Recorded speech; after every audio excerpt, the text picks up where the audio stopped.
Ndabasuhuje mbifurije ibihe byiza mwebwe muri gukurikira uyu muyoboro twizere ko bameze neza cyane. Umuyoboro ugiye kujya ubagezaho amakuru agiye atandukanye mu buryo butandukanye, politike, imibereho n'ibindi bigiye bivugwa hirya no hino ku isi. Ibi byose nibyo tuzagenda tugarukaho, hanyuma icyo nabasaba no gukora subscribe nyine kugira ngo dukomeze kugenda tuzamura uyu muyoboro wacu Neza Media TV. Twizere ko rero muri hafi yacu ikomeje kugenda bidogera cyangwa se bihindura isura mu burasirazuba bwa Repubulika ya Demokarasi ya Kongo. Niho tuza guhera tubabwira yuko kugeza ubu ngubu hari intwaro ziri gukoresha kandi ziri gukoreshwa kandi ziremereye cyane, ku buryo bisa naho ari amateka ari gukorwa mu ntambara iri kubera muri Kivu y'Amajyepfo. Icyo nababwira kandi n'icyo nuko mu kibaya cya Rusizi cyangwa se ahitwa Plaine de Ruzizi hari kubera imirwano itoroshye. Mwabyumvise kuva mu rukerera rw'uyu munsi yuko FRDC n'abambari bayo barimo Wazalendo, barimo FDLR, barimo abarundi bari kugaba ibitero bikomeye cyane ku ngabo za M23 bashakisha buryo ki M23 bayikura mu nkengero z'umujyi wa Uvira, ariko nayo yababanye ibamba ku buryo iri kubasubizayo shishitabona. Ndetse amakuru agaragaza yuko hari abasirikare benshi bakomerekeye cyane ku ruhande rwa FARDC. Hakaba n'amakuru avuga ko haguyemo umujenerali, ariko babandi bita autoproclamé cyangwa se nyine babyigize bo muri Wazalendo. Nuwuhe bimeze bite? Izo ntwaro ziri gukoreshwa zidasanzwe zo ni zihe ku ruhe ruhande ruri kwiganza cyane? Turabwira yo ku gisirikare cya FARDC, FDNB cyangwa se igisirikare cy'u Burundi FDL bakomeje kurwana kinyuma. Turaza kubabwira amakuru avugwa ku Rwanda, ibyatangajwe na Minisitiri w'Ububanyi n'Amahanga w'u Rwanda. Murabizi yuko hari ibiganiro kugeza ubu biri guhuza u Rwanda na Kongo biri kubera muri Leta Zunze Ubumwe za Amerika i Washington, bigamije gukomeza ya masezerano cyangwa se bya biganiro hagati y'u Rwanda na Kongo, nubwo benshi bavuga yuko kugeza ubu bitaragira ku musaruro wabyo nk'uko byifuzwa, kubera ko Kongo n'ubundi ikomeza kugenda ishinja u Rwanda ivuga ko rufatanya na M23 guhangana n'igisirikare cya Leta ya Kongo FARDC. Nanone u Rwanda ariko narwo rugashinja Kongo gukomeza gukorana n'umutwe w'iterabwoba ugizwe n'abasize bakoze jenoside mu Rwanda mu 1994, bakomeza bagenda bashakisha n'abandi binjiza muri uwo mutwe. Abo rero bakaba bari gukorana na Leta ya Kongo mu buryo bweruye bugaragara, ndetse no muri iyi ntambara bahanganye na M23 abo ba FDL bakaba bigaragaza cyane ko bagiye bafatirwa muri iyo mirwano mu bihe bigiye bitandukanye. Aha rero u Rwanda rukavuga yuko ruhangayikishijwe cyane n'umutekano wahungabanwa bitewe n'uwo mutwe ufatanya n'ubutegetsi bwa Leta ya Kongo, kubera ko abo nk'uko mwabibonye mu bihe byashize u Rwanda rwagiye rutangaza yuko inshuro nyinshi aba bagiye bagerageza kurasa ku Rwanda nubwo bitagiye bibakundira. Aha rero u Rwanda rukavuga ko ariyo mpamvu rwanashyizeho ingamba z'ubwirinzi. Biteye bitero turabigarukaho nabyo. Turaza kugaruka kubirebana n'ubundi dusubiye inyuma gato muri Repubulika ya Demokarasi ya Kongo kubirebana n'imirwano iri kubera i Rubero. M23 yakoze igikorwa kidasanzwe, biteye bite ni ikihe? Hanyuma umuyobozi w'ikigo cya Leta Zunze Ubumwe za Amerika gishinzwe iterabwoba hari ikintu gikomeye cyane amaze gukorera umugabo bita Donald Trump uyobora Leta Zunze Ubumwe za Amerika, bimeze nk'aho ari ukumusuzugura mu maso y'isi yose. Ibi bintu biteye bite noneho Trump araza kubyitwara amate cyangwa se uyu mugabo arakorerwa iki? Byose nibyo tugiye kugarukaho muri aya makuru. Murabizi ko hari intambara nyine ihanganishije Iran ihanganye na Amerika na Israel. Byose nibyo tugiye kugendera hamwe tureba uko ibintu biteye. Reka duhere hano mu burasirazuba bwa Repubulika ya Demokarasi ya Kongo. Imirwano ikomeje gufata indi ntera cyangwa se gukaza umurego mu kibaya cya Ruzizi, aho bita Plaine de Ruzizi, aho kuva ku munsi w'ejo kugeza mu rukerera rw'uyu munsi imbunda zavuzaga ubuhuha hasi hejuru, misile, ibisasu biremereye cyane. Ndetse amakuru anagaragaza yuko ku ruhande rwa FARDC barimo bakoresha drone nubwo ntabyo yahungabanyije.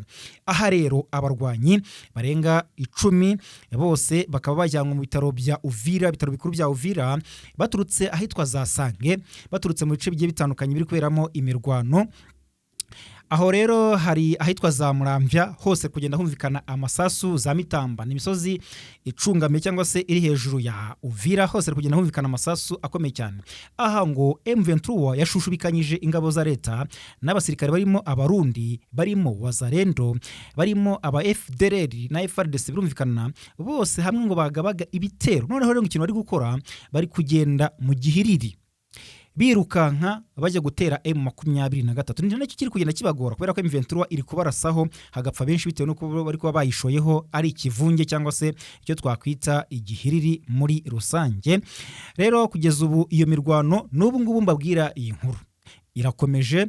Ni imirwano ikomeje kugenda yumvikana mu bice n'ubundi bikikije uyu mujyi wa Uvira. Amakuru akagaragaza yuko FARDC ifite ikikango gikomeye cyane ko mu 2023 yaba igiye kwisubiza uyu mujyi wa Uvira, kandi n'ubundi bikaba bifite aho byerekera cyangwa se hakaba hari ibimenyetso n'ubundi ko isaha n'isaha mu 2023 yakinjira muri uyu mujyi wa Uvira. Rero imirwano ikomeje kugenda yumvikanaho mu kibaya cya Ruzizi ko hitwa ku Murambya, hari kubera imirwano ikomeye cyane, ndetse amakuru akagaragaza ko haguye umujenerali. Kugeza ubu ngubu taratangazwa amazina, ariko umuntu umujenerali uri autoproclamé cyangwa se abandi babyigize muri Wazalendo. Nta makuru yuzuye turabona, ariko turaza kubagezaho uko ibintu byifashe intambwe ku ntambwe. Imirwano ikabera mu Bijombo, naho ntabwo habaye imirwano ikomeye, ariko ngo barebana y'ingo ku buryo isaha n'isaha barasana kandi mu buryo bukomeye cyane. Aha rero urugamba ku ruhande rwa Wazalendo ngo bashyigikiwe cyane n'abanyamurenge barimo uwitwa Nyamusaraba ndetse n'uwitwa Koboyi. Aba bakaba bagambanira abo mu bwoko bwabo b'abanyamurenge. Ibihangayikishije cyane abanyamurenge bo muri biya bice nyine by'imurenge cyangwa se na za Minembwe muri rusange, bakomeje kumirwa bitewe n'uburyo bagenzi babo bamwe na bamwe bakomeje kwifatanya n'ubutegetsi bwa Kisekedi mu kubangamira ituze ry'abavuga ikinyarwanda, by'umwihariko abo mu bwoko bw'abatutsi.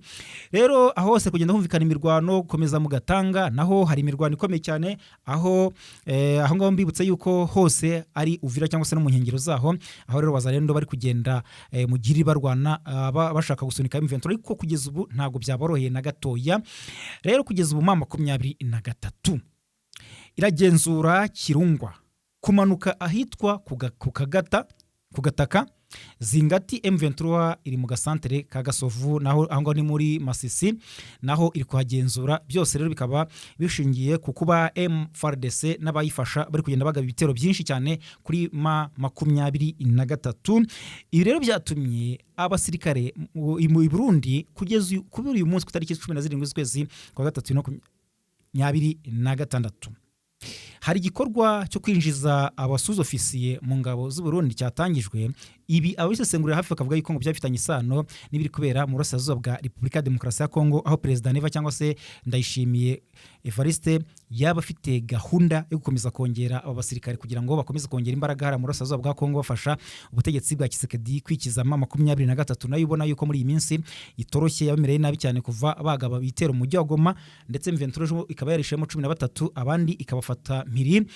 Aha rero bikumvikana ko urugamba rwabaye urugamba. Hanyuma rero ikindi nababwira nuko kugeza ubu ngubu Minisitiri w'Ububanyi n'Amahanga w'u Rwanda Olivier Nduhungirehe yatangaje ko hari itsinda ry'u Rwanda ryitabiriye ibiganiro by'ibinyabutatu bigomba guhuza u Rwanda na Repubulika ya Demokarasi ya Kongo muri Leta Zunze Ubumwe za Amerika, bikabera i Washington DC. Ni ibiganiro bibaye mu gihe hakomeje umwuka mubi mu karere bitewe ahanini n'intambara ikomeje kubera mu burasirazuba bwa Repubulika ya Demokarasi ya Kongo. Ingabo za Kongo n'imitwe bifatanyije biherutse kugaba ibitero ku mutwe wa M23, birimo n'icyahitanye umuvugizi w'umutwe wa M23 Lieutenant Colonel Biringoma, ndetse hari n'ikindi gitero cya drone cyahitanye umufaransa wari umukozi wa UNICEF Goma witwa Karine. Hanyuma amakuru akavuga yuko abayobozi bakuru mu nzego z'u Rwanda n'abakongo bagomba guhurira Washington n'ubundi niko byatangajwe, bagombaga guhura nyine muri iki cyumweru mu biganiro n'ububanyi n'amahanga bigomba kubera biyobowe n'ishami ry'ububanyi n'amahanga rya Leta Zunze Ubumwe za Amerika. Minisitiri w'Ububanyi n'Amahanga rero Nduhungirehe yabwiye ikinyamakuru Igihe ko ari byo koko, kandi ko hari delegation ubu ngubu iri muri Leta Zunze Ubumwe za Amerika i Washington. Rero kugeza ubu n'ubwa mbere itsinda ry'impande zombi rigiye guhurira muri Amerika, rihuriye muri Amerika kuva u Rwanda rwafatirwa ibihano byo mu rwego rwa gisirikare byafashwe na Leta Zunze Ubumwe za Amerika ku basirikare bakuru b'u Rwanda. Hanyuma ikinyamakuru The African Report kigatangaza ko mu bagombaga kwitabira bino biganiro harimo umujyanama wa Perezida w'u Rwanda Paul Kagame, Mauro de Lorenzo na Brigadier General Patrick Karuretwa ushinzwe imikoranire y'igisirikare cy'u Rwanda n'amahanga. Aba bombi rero ni bamwe mu bakunze kwitabira n'ubundi biganiro by'u Rwanda na Kongo mu bihe bigiye bitandukanye. Biravuga ko rero ku ruhande rwa Kongo bigomba kwitabirwa n'intumwa ya Kisekedi Patrick Lubeya. Minisitiri rero wa nanone mu yandi makuru twabwira kandi tukiri aho ngaho nuko n'ubundi mu byatangajwe na Minisitiri w'Ububanyi n'Amahanga w'u Rwanda Minisitiri w'Ububanyi n'Amahanga w'u Rwanda akaba yatangaje yuko ibiganiro byo muri Leta Zunze Ubumwe za Amerika by'u Rwanda na Kongo bikomeje kubangamirwa na bamwe mu bashyigikiye Repubulika ya Demokarasi ya Kongo bafata uruhande rumwe bakarubogamiraho. Hanyuma andi makuru agaragaza ko umuyobozi w'ikirenga w'ikigo cya Leta Zunze Ubumwe za Amerika gishinzwe kurwanya iterabwoba Joseph Kenti yeguye ku nshingano ze kubera ko adashobora gukomeza gushyigikira intambara igihugu cye gikomeje kugaba kuri Iran. Mu ibaruwa yanditse yegura yabwiye Perezida Trump ko Iran atari ikibazo kuri Amerika, bityo umutimanama we udashobora kumwemerera gukomeza gushyigikira iyi ntambara mu buryo bugiye butandukanye. Urumva rero ko bamwe bakomeje kugenda bipakurura Perezida Trump bavuga ko batamushyigikiye na gatoya kubirebana n'intambara iri kubera mu burasirazuba bwo hagati ikomeje guhanganisha Israel ndetse na Iran, ariko Israel ikaba ishyigikiwe na Leta Zunze Ubumwe za Amerika muri rusange, aho ubona yuko rero ari nabyo byatumye imirwano ikomeza kugenda ikaza umurego mu buryo butandukanye. Reka rero tugaruka kuri intambara ikomeje guhanganisha Israel na Iran ndetse na Leta Zunze Ubumwe za Amerika ifasha Israel. Hashize iminsi 18 Leta Zunze Ubumwe za Amerika, Israel na Iran biri mu ntambara yatangiye kuva ku tariki 28 z'ukwezi kwa kabiri 2026, ikaba imaze guhitana ubuzima bw'abarenga igihumbi 400 ndetse ibisasu byakomeje gucicikana mu kirere cya Iran n'icya Israel. Amerika rero na Israel bikomeje kugaba ibitero mu mijyi ikomeye ya Iran irimo no mu murwa mukuru Tehran, bigamije gucina ingabo z'iki gihugu. Ndetse mwanabyumvise yuko kugeza ubu ngubu amakuru atugeraho uko umuyobozi ushinzwe iby'umutekano hariya muri Iran nawe yamaze kwicwa n'ibitero bya Israel na Amerika. Mu kwiyimura rero Iran nayo yagabye ibitero bya drone birimo n'icyagabwe mu gace karimo n'izitunganya ibikomoka kuri peteroli muri Fujairah muri Leta Zunze Ubumwe z'Abarabu, cyateje inkongi y'umuriro ikomeye cyane. Kugeza ubu rero abarenga igihumbi 444 barapfuye ndetse abasirikare ba Amerika barenga 200 barakomeretse cyane. Perezida Trump yatangaje ko azakomeza gushyigikira Israel, anashimangira ko ari ngombwa kurinda inzira ya Hormuz. Ku rundi ruhande, Israel yatangaje ko yagabye igitero cyahitanye umwe mu bayobozi bakuru ba Iran ushinzwe umutekano Ali Larijani, nk'uko nemaze kubikubwira n'umuyobozi mutwe wa Basiji, nubwo kugeza ubu Iran itaratangaza ayo makuru cyangwa se itarayemeza. Hanyuma Israel iri kurwana indi ntambara muri Libani ndetse yagabye igitero mu majyepfo y'iki gihugu igamije kurwanya umutwe wa Hezbollah. Israel yagabye ibitero byinshi muri Libani mu minsi ishize, isubiza ibindi uyu mutwe wayigabyeho uhorera Ali Khamenei wari umuyobozi w'ikirenga wa Iran, wishe ku itariki 28 z'ukwezi kwa kabiri 2026. Ibihugu nka Canada, Ubufaransa n'Ubwongereza byagaragaje ko kukaza umurego kw'intambara bibangamira cyane ibikorwa by'ubutabazi. Biravuga ko rero abasivile barenga 800 bamaze kugwa muri ibi bitero bya Israel. Minisiteri y'Ubuzima muri Liban igaragaza ko abaganga 31 bamaze kubigwamo mu gihe abandi bakomeretse cyane. Intambara imaze imyaka 4. Hanyuma rero intambara hagati y'Uburusiya na Ukraine irakomeje nyuma y'imyaka 4 itangiye, ndetse impande zombi zikomeje kugaba ibitero no guhangana bikomeye.